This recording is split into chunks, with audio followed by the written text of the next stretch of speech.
ગર્ભાવસ્થા સ્ત્રીના જીવનનો બહુ જ અમૂલ્ય સમય છે, પરંતુ કેટલીક વાર ગર્ભાવસ્થા હાઈ રિસ્ક પણ થઈ શકે.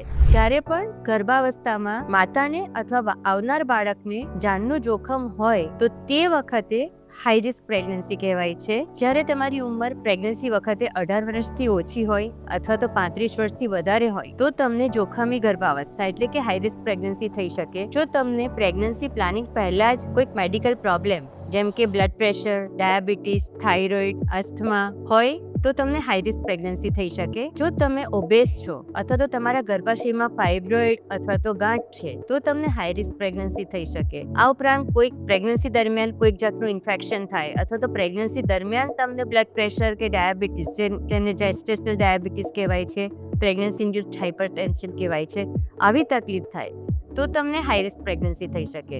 અને જો તમને પાસ્ટમાં વારંવાર મિસકેરેજીસ થતા હોય અથવા તો તમને પ્રીમેચ્યોર ડિલિવરી હોય તો પણ એને હાઈ રિસ્ક પ્રેગ્નન્સી થઈ શકે છે. આઈવીએફ પ્રેગ્નન્સી, ખાસ કરીને બહુ વર્ષો પછી તમને પ્રેગ્નન્સી થઈ હોય, બહુ મોટી ઉંમરે પ્રેગ્નન્સી થઈ હોય અથવા તો તમને મલ્ટિપલ પ્રેગ્નન્સી એટલે કે ટ્વિન્સ હોય તો પણ તમને હાઈ રિસ્ક પ્રેગ્નન્સી થઈ શકે. આ માટે જ જ્યારે પણ હાઈ રિસ્ક પ્રેગ્નન્સીના તમને ચાન્સીસ હોય તો તમારે ડોક્ટર કહે તો એ પ્રમાણે નિયમિત હેલ્થ ચેકઅપ કરાવવું જોઈએ અને તમારા બાળકનું ચેકઅપ કરાવવું જોઈએ. જ્યારે પણ હાઈ રિસ્ક પ્રેગ્નન્સી હોય એટલે કે આમાંના કોઈક પણ કારણો તમને પ્રેગ્નન્સી દરમિયાન હોય તો ડોક્ટરની વિઝિટ તમને વારંવાર કરવી પડશે. ડોક્ટર બોલે તે પ્રમાણે બ્લડ ટેસ્ટ કરવા પડશે, ડોક્ટર સલાહ આપે એ પ્રમાણે વારંવાર સોનોગ્રાફીઓ કરાવવી પડશે અને ડોક્ટરની સલાહ મુજબની દવાઓ, આહાર અને પ્રોપર આરામ આટલું તમે કરશો તો તમને હાઈ રિસ્ક પ્રેગ્નન્સીને લીધે થતા કોમ્પ્લિકેશન્સ ઓછા થઈ શકશે. કારણ કે જ્યારે પણ હાઈ રિસ્ક પ્રેગ્નન્સી હોય છે ત્યારે પ્રેગ્નન્સીમાં કોમ્પ્લિકેશન થવાના પણ ચાન્સીસ હોય. ગર્ભાવસ્થા દરમિયાન તમને બ્લડ પ્રેશર વધી શકે છે, તમારા બાળકનો ગ્રોથ અટકી શકે છે એટલે કે ઇન્ટ્રાયુટ્રાઇન ગ્રોથ રિટાર્ડેશન થઈ શકે,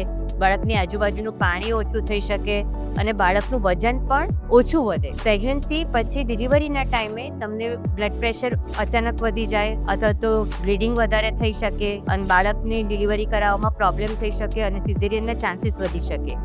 આ માટે જ જ્યારે પણ તમને હાઈ રિસ્ક પ્રેગ્નન્સીના ચાન્સીસ હોય તો તે વખતે તમારે ડૉક્ટરની સલાહ મુજબ વર્તવું જોઈએ અને ટ્રીટમેન્ટ લેવી જોઈએ જેથી તમને સેફ પ્રેગ્નન્સી રહે અને બાળક પણ તંદુરસ્ત આવે.